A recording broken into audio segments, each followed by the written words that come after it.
Selamat pagi Bapak Ibu Saudara, salam sejahtera dan salam sehat selalu untuk kita semua. Berjumpa kembali dalam renungan firman Tuhan pada kesempatan yang berbahagia hari ini. Doa dan harapan saya kiranya damai sejahtera dari Allah Bapa di surga, kasih dan anugerah dari Tuhan Yesus Kristus, serta sukacita oleh Roh Kudus melimpah dalam kehidupan kita semua. Amin. Bapak Ibu Saudara, sebelum kita membaca dan merenungkan firman Tuhan, mari kita berdoa terlebih dahulu, mohon pimpinan Tuhan. Kita berdoa. Bapa di sorga, terima kasih buat peluang anugerah yang Tuhan berikan bagi kami pada kesempatan hari ini lagi Tuhan, untuk membaca dan merenungkan firman Tuhan. Karena kami tahu ya Bapa, kami tidak bisa hidup tanpa firman Tuhan. Itu sebabnya dengan kerinduan yang besar kami datang kepadamu, memohon pimpinan, tuntunan, arahan, bimbingan-Mu ya Tuhan, melalui kebenaran firman Tuhan yang akan kami baca dan renungkan pada kesempatan ini. Bantu kami ya Tuhan, supaya oleh kebenaran firman-Mu, kami disegarkan, kami dikuatkan, kami dimampukan untuk hidup taat kepada Tuhan dan melakukan firman-Mu dalam semua aspek kehidupan kami.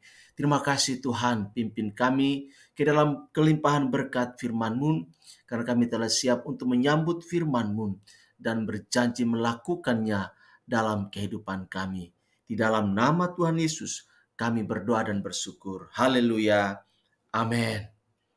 Bapak Ibu Saudara yang dikasihi oleh Tuhan Yesus Kristus, pembacaan firman Tuhan buat kita pada kesempatan ini terambil dari Kisah Para Rasul pasal 5 ayat 1 sampai ayat yang ke-11. Namun saya hanya membaca ayat yang pertama sampai ayat yang ketiga. Demikian firman Tuhan. Ada seorang lain yang bernama Ananias. Ia beserta istrinya Safira menjual sebidang tanah. Dengan setahu istrinya, ia menahan sebagian dari hasil penjualan itu dan sebagian lain dibawa dan diletakkannya di depan kaki rasul-rasul. Tetapi Petrus berkata, Ananias, mengapa hatimu dikuasai iblis sehingga engkau mendustai Roh Kudus dan menahan sebagian dari hasil penjualan tanah itu? Demikian firman Tuhan buat kita Bapak Ibu Saudara. Yang berbahagia adalah setiap kita yang membaca, merenungkan, dan melakukan firman Tuhan dalam kehidupan kita setiap hari. Amin. Bapak Ibu Saudara yang dikasihi oleh Tuhan Yesus Kristus, Roh Kudus tidak mungkin bisa atau dapat didustai.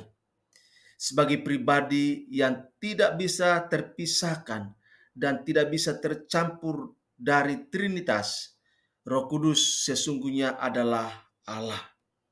Berdusta kepada Roh Kudus berarti sama dengan berdusta kepada Allah.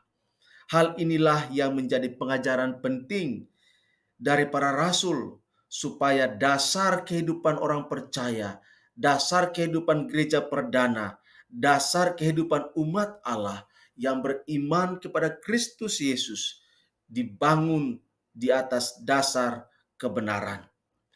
Bapak Ibu Saudara, kisah Ananias dan Safira yang ditulis para rasul tentu menjadi sebuah pembelajaran, suatu pelajaran yang berharga untuk kita simak secara bersama.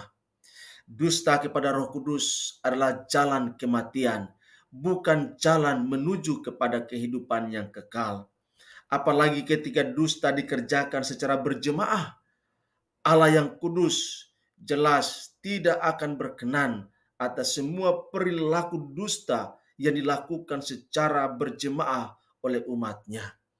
Ananias dan Safira pun meregang nyawa setelah dusta mereka terkonfirmasi di depan para rasul. Dengan keras Rasul Petrus berkata, "Mengapa kamu berdua bersepakat untuk mencobai Roh Tuhan? Lihatlah, orang-orang yang baru mengubur suamimu berdiri di depan pintu, dan mereka akan mengusung engkau juga keluar." Ayat yang ke-9. Bapak Ibu Saudara, dikisahkan selanjutnya, Safira rebah seketika di depan kaki Petrus dan putuslah nyawanya.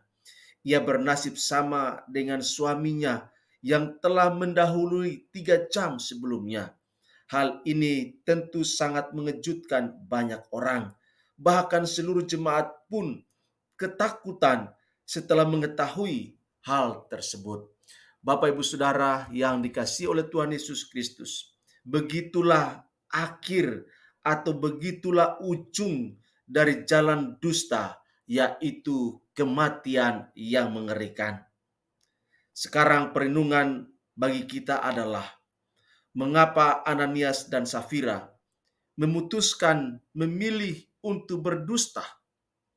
Bapak Ibu Saudara, dusta dilahirkan dari situasi dan kondisi karena kurangnya iman, rendahnya spiritualitas, bahkan minimnya pemahaman tentang kebenaran. Selain dipenuhi dengan berbagai kecemasan, ketakutan, kekhawatiran akan jaminan kehidupan. Bapak Ibu Saudara, dua hal ini menjauhkan mereka dari rasa sepakat, sehati, seroh, sejiwa dengan kasih setia kepada Tuhan.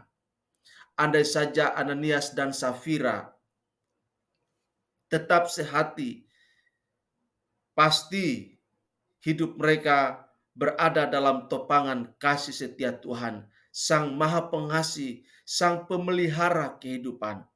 Apalagi kasih setia Tuhan itu kekal. Berbeda dari uang hasil menahan sebagian penjualan tanah yang sifatnya temporal, yang sifatnya fana. Sayangnya mereka memilih jalan dusta, jalan berbohong yang menandakan sikap pengkhianatan, sikap keraguan-raguan, sikap ketidakpercayaan yang akut terhadap kasih setia Tuhan yang sesungguhnya mereka sudah alami. Bapak Ibu Saudara yang dikasihi oleh Tuhan Yesus Kristus, seperti para rasul, hendaklah kita juga dalam hidup ini, baik suami, baik istri, baik orang tua, baik anak, baik dalam komunitas, dalam pelayanan, biarlah kita membangun semangat sehati, sejiwa, seroh yang dibangun dan didirikan dalam kasih setia Tuhan. Karena itu adalah jalan menuju berkat, jalan menuju hidup yang kekal, jalan menuju mempermuliakan Tuhan dalam kehidupan kita. Itulah arti pentingnya kejujuran yang berlawanan dengan dusta. Bapak Ibu Saudara, mari kita berjuang, mari kita berusaha supaya kita tetap menjadi umat Allah yang selalu berkata jujur, bersikap jujur, dan bertindak jujur, melakukan kebenaran dalam kehidupan kita, sehingga kehidupan kita boleh mempermuliakan Tuhan dan boleh menjadi berkat bagi pekerjaan Tuhan, bahkan bagi sesama yang Tuhan izinkan hadir dalam kehidupan kita. Demikian firman Tuhan untuk kita pada kesempatan ini. Tuhan Yesus memberkati dan shalom untuk kita semua. Amin.